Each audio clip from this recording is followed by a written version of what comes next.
Happy New Year, and welcome to the first episode of the Black and Gold Report in 2020. I'm your host, Dave Nguyen.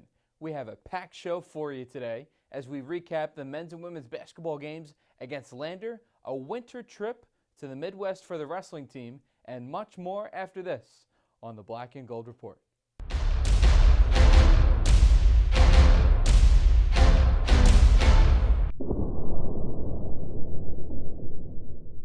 The UNCP men's wrestling team continues to be one of the best teams in the school as well as one of the best teams in the country. Here's a recap of their Midwest road trip over winter break. After defeating Limestone at home in late November, the Braves went 6-5 as a team, traveling to places in the middle of the country. They competed in the Midwest Classic in Indianapolis, the Desert Duels in Las Vegas, and the Tracy Board Duels in Colorado. From a competition standpoint, head coach O.T. Johnson thought these matches would help the Braves prepare for Mountain East Conference tournaments as well as the national tournament later in the season. They also increased the team's camaraderie. We saw our guys really start to, learn a lot about each other, and I think, our goal as a staff is, by the end of our season for our guys to not just want to win just to win matches, but to want to win for each other, because you know a little bit more about the guy that's sitting beside you on the plane ride or on the bus ride, on the van rides. All three of the events we went to, Midwest Classic, Desert Duels, and Tracy Board Duels, were events that gave us a competition that we wouldn't see normally. And now that we're seeding the national tournament, I think it helped a lot of guys, and in some cases hurt some guys, but, hopefully, regardless of what the seeds are going to be, we saw enough, non-region competition to, one, let us understand that, one, we can compete at the national level because we've seen a diverse group of competitors, from the Midwest and West as well. So I feel like, from a camaraderie standpoint, our guys really learned about each other and they learn how to compete when they're not feeling great, because I think at some point throughout the three different competitions we're at, we had one or two guys that were not feeling their best, and they had to step out there and put their best foot forward. And I think they learned a lot about themselves, and hopefully we learn a lot about them to know, how we can push them as a staff, and hopefully, they can, learn from it and learn how to embrace those, not great days. One wrestler that stood out was Nick Daggett. Daggett is currently ranked third in the nation at his weight class at 125 pounds. Daggett performed well at the road trip, including finishing fourth place at the Midwest Classic, earning him Mountain East Wrestler of the Week. I think outside of a win-loss standpoint, I think our goal for Nick is to improve off the mat and just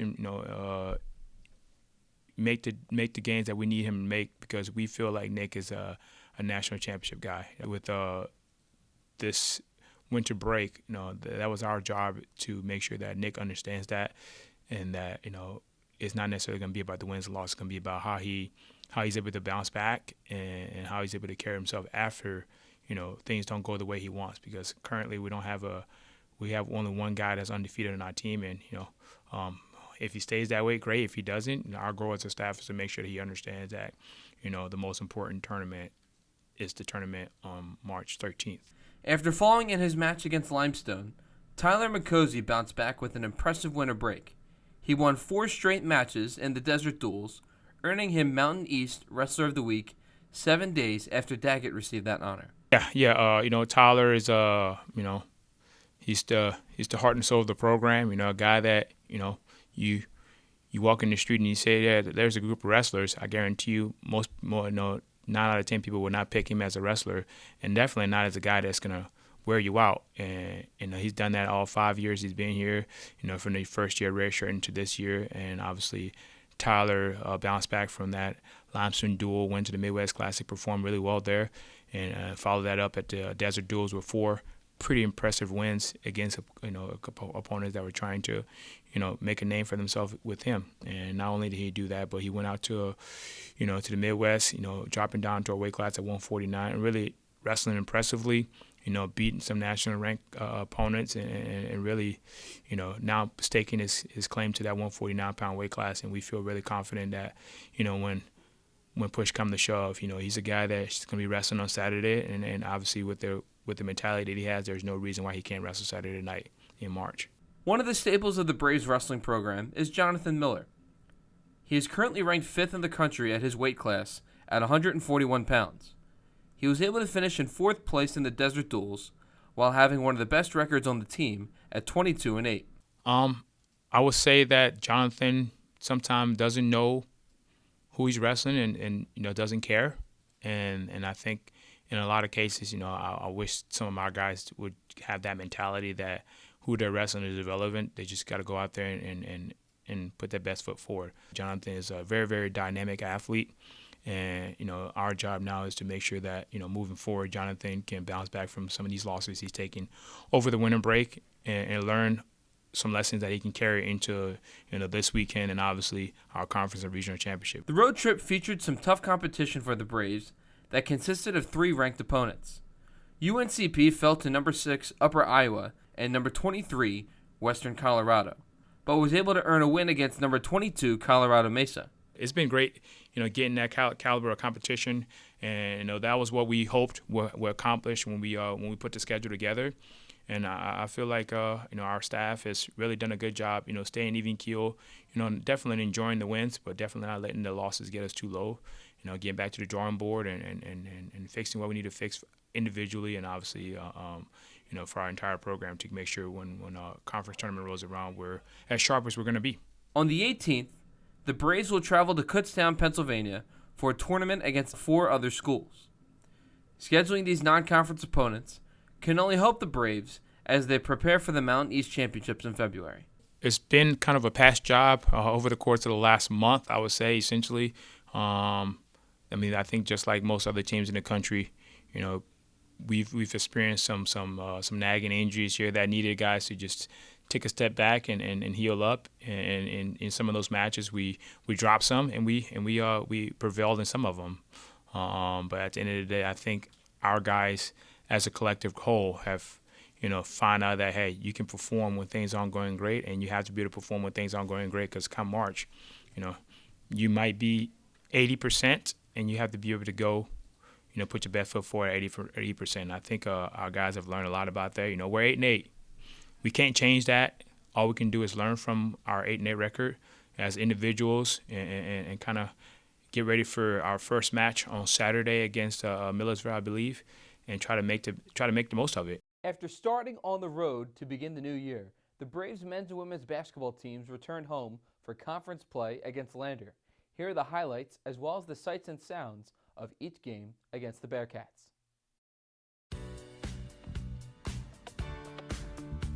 Braves of UNC Pembroke are trying to end a 5-game losing streak as they return home to Lumbee Guaranteed Bank Court. Manis thinking 3, drives, finds Deja McCain, and that is the first made field goal for the Braves here in the game. About the aggression level, UNCP has got to be more aggressive, try to get those rebounds. Courtney Smith going coast to coast. Now here's Purnell, left wing 3, got it! It's the speedy McManus across the timeline, and now she'll circle it back out. McManus, left wing, trying to dump inside. McCain inside the three-point arc, that's good. Deja McCain with the inside-out game and cutting the Lander deficit to 5 with just under 4 to play. McCain just hit the jumper moments ago. Here's Purnell's 3, and that's good. Big possession offensively here for the Braves. They crawled all the way back to tie it up at 23. Purnell, can it be a third 3? Yes! Third triple of the day for Alcina Purnell. 5 on the shot clock. Horn inside and gets the runner to go. Only Horn and Shania Lester. Lester driving inside with the right hand, off glass and in. Bearcats with an 11-0 run over the last 3 minutes and 45 seconds. Purnell gets the basketball over the timeline and slows up. Here's Horn teeing up a 3 and gets it to go. Kick out to McManus. Here's Horn teeing up a 3. Got it! Braves fall by a final score of 67-56.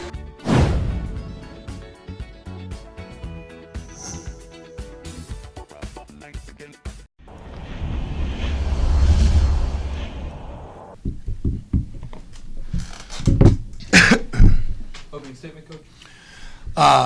Typical Lander. I look at the defensive side, and I thought we did a decent job. I thought that the third quarter, we turned it over some and gave them some runouts, and the start of the first quarter were obviously the difference in the game. I thought besides that, we did a pretty good job of keeping the ball in front of us. Obviously turned the ball over way too much and gave up too many offensive rebounds. But I thought we executed some offense. We got some good shots. We weren't turning the ball over. We got some good shots that we missed. We attacked a little bit. But, yeah, very good team. They're, again, whatever they are now, 11-2 for a reason. They're a very good team. Typical Lander team. You just got to get back and get your defense set. And when you turn the ball over or when, they're getting quick runouts, and I thought that was the difference in the game.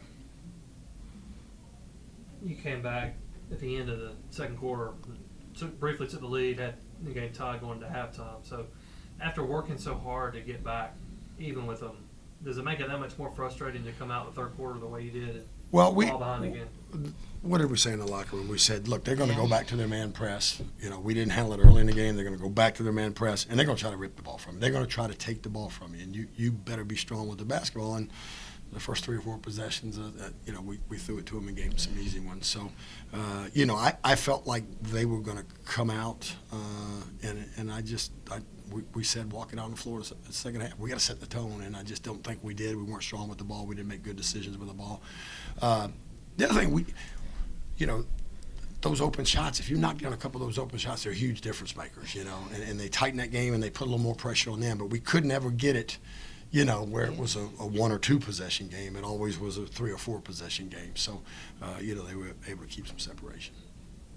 9 for 38 in the second half shooting, and this is not something that's been an isolated problem. This is something, you guys have struggled with. So,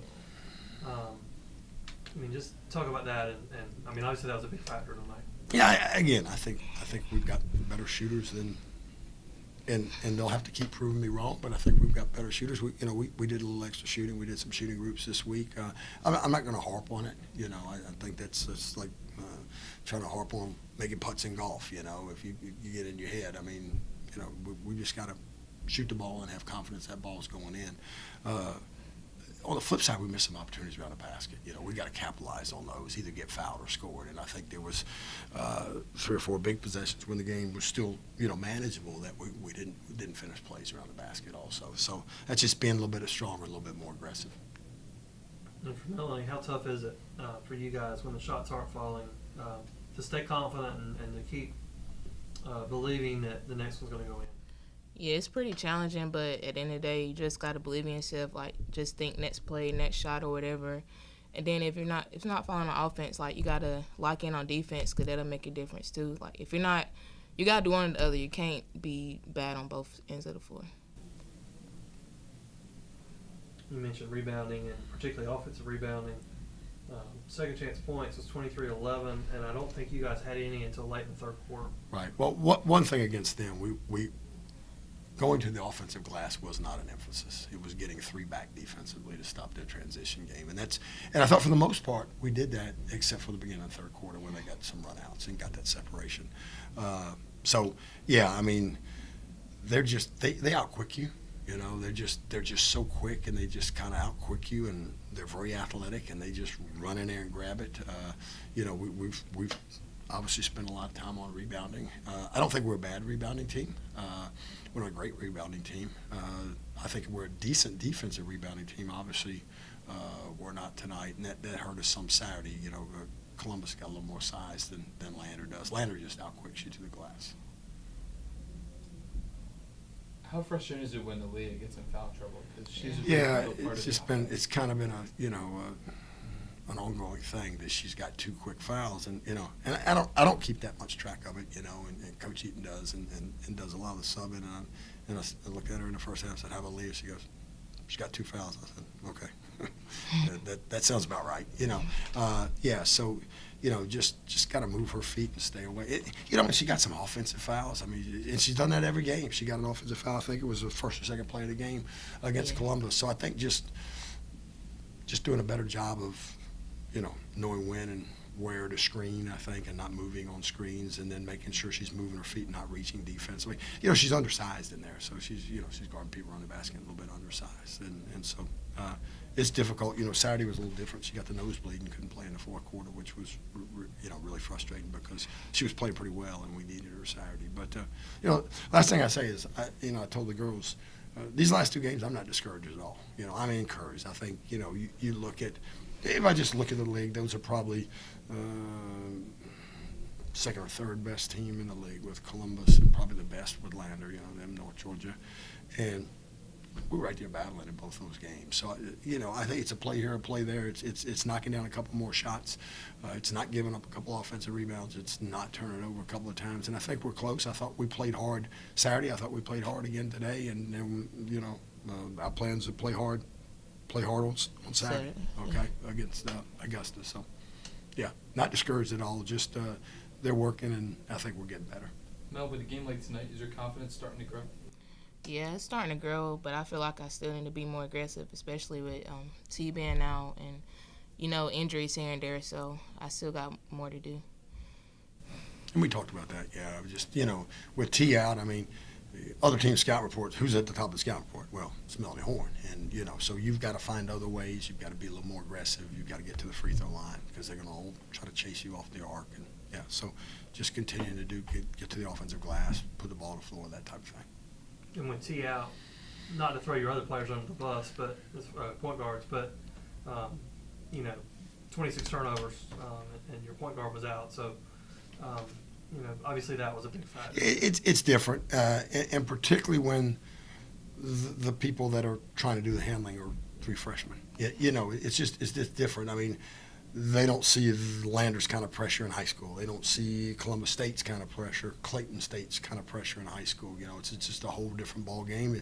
The game speeds up, and that's what they try to do. They try to make you play faster than you want to play, and we've got to make sure we be strong with the ball, but be aggressive, but stick to our fundamentals and jump stop, meet passes, and get outlets and pass and catch. We had some fumbles and stumbles today where 3 or 4 balls go right through our hands. So, just those things. But, those 3 kids are good. On the flip side, the good thing is they're getting a lot of experience this year that's going to benefit us down the road. So that's a plus. And what's her timetable? Don't know. It's it'll be a while. Yeah, it'll be a while. Thank you. Okay, thank you. Appreciate it. Thanks, guys. What's the injury on her?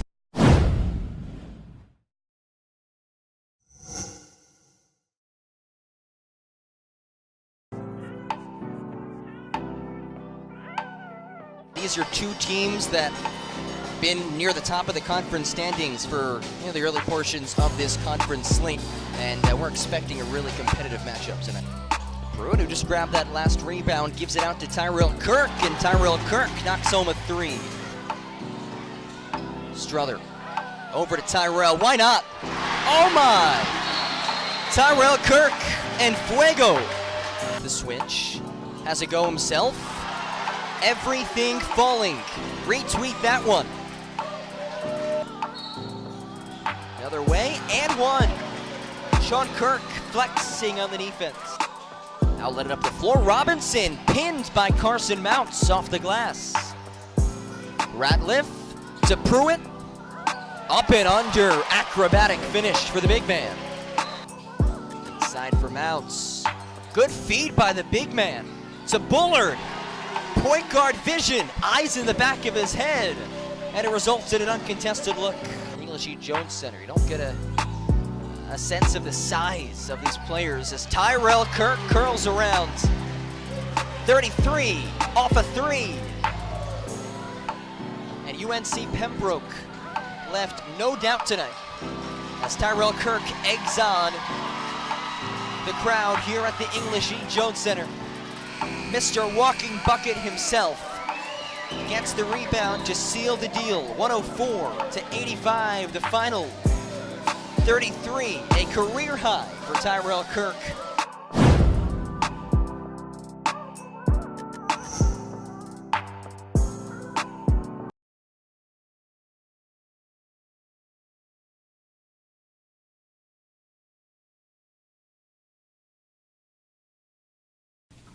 All right, Coach, coming off of a 19-point win today over Lander, your thoughts on your team's performance today? I thought it was an all-around great effort from the team. They're the leading rebound team in the league, and I rebounded them by I think 11 if I'm not mistaken.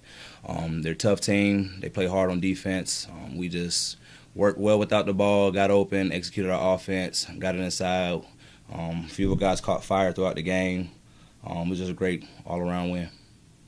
The guy sitting to your right, Tyrell, an efficient 33 points tonight. What did you see from him out there on the floor? First thing I saw is, we watched film a little bit, or I think after our last loss against Columbus, I challenged him. I said, hey, I haven't seen you in the gym lately. Next day, he's in the gym getting shots up. This next game, he's on fire. That's just a testament to his work ethic.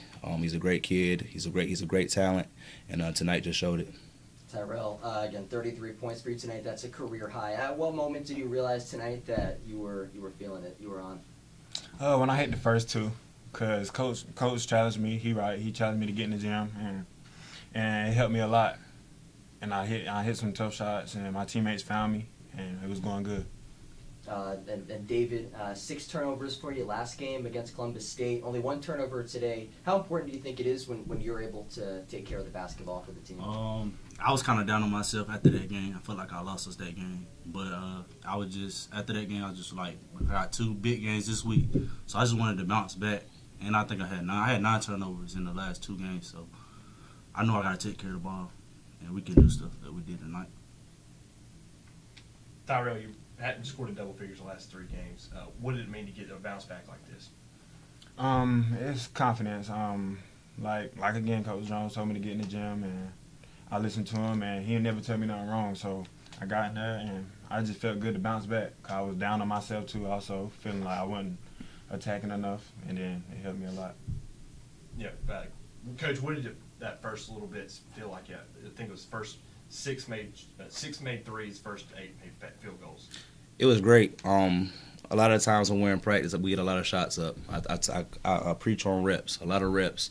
So, that just paid off today. The guys they were in a good rhythm in the shoot around, and then when I was watching them in, walkthroughs and stuff like that, they were knocking down a lot of shots. I felt very confident, and it showed today. David, what does this game mean to y'all about the sense of urgency of this team? A lot of experienced guys. Y'all played Lander, now you got Augusta coming in, 2 top teams in the conference. I knew it was a great opportunity. I knew how many games they lost in the conference. So the goal this week is just to go 2-0. So we got 1 right now, so we're trying to get 1 more.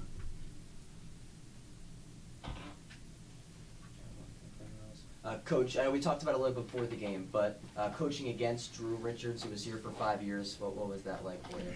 It was great. We spoke before the game for maybe 20, 30 minutes. I know his staff pretty well. We just, talked about life and just catching up and stuff like that. But he has a great team. He's a great guy, great coach, great husband, great guy. It was just great to play against him, seeing him over there stomping his foot like he usually does.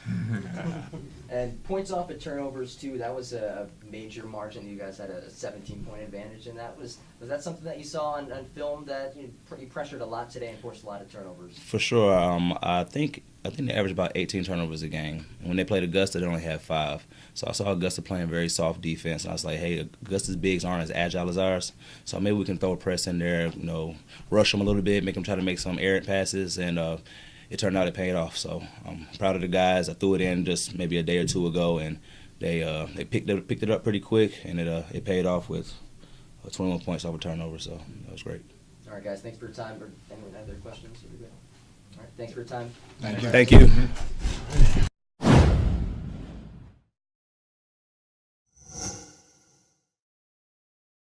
Braves women's head soccer coach Lars Anderson has lived a very interesting life. In part 1 of Meet the Braves, Lars talks about what it's like growing up in Sweden, as well as why he fell in love with the game of soccer. Welcome to the new year and the new segment of Meet the Braves. I'm Dave Nguyen, along with the women's head soccer coach and Lars Anderson. Lars, thank you so much for joining me. Thank you. Glad to be here. All right. So you, I think, have a pretty prestigious and an extinguished life and how you were able to get to Pembroke. You were born in Sweden. What is the correct way to pronounce your hometown? Vollerim. Okay. So I don't want to butcher it, but take me through your childhood, growing up in Sweden, particularly when you were able to gravitate towards soccer? Well, soccer is such a big part of European culture, and quite frankly, I mean, it is a big part of Swedish culture. But I actually grew up in northern Sweden. The town I grew up in is located about 15 miles south of the Arctic Circle. So hockey is actually a bigger sport where I grew up. And one of Sweden's most famous hockey players, Lars-Göran Nilsson, actually grew up in my hometown. He's a Swedish Hockey Hall of Famer and a legend in our hometown. So hockey is actually a bigger sport. But given that I grew up in a town of about 1,500 people, it was pretty simple. During the summer, you played soccer, and when it got cold, you played hockey, and you cross-country skied, and you downhill skied, and it was such a small town that we all played all the sports that were available, and sports is really what I did. Sports in school, and there was not a sport I didn't try. There was not a sport I didn't enjoy. I think I had a pretty idyllic childhood. My parents were educators. My father ended up being the school superintendent, but when I was younger, he was a high school teacher, and my mom was a high school teacher and remained a high school teacher until the day of her retirement. So I lived a very, very idyllic life, if you ask me. I have an older brother and we got on well as children, and we still do today, and are still very tight. But yeah, I enjoyed my childhood, and it was filled with a lot of sports of a variety. But a lot of soccer, obviously, a lot of hockey, but also quite a bit of cross-country skiing. Before we end the show, here's a preview of what's ahead in Braves athletics. Wednesday the 22nd, the women's swim team travels to Laurinburg, North Carolina to face off against St. Andrews. The meet begins at 5 p.m. Also on Wednesday, the men's and women's basketball teams travel to USC Aiken, with the women starting at 5:30 and the men following at 7:30.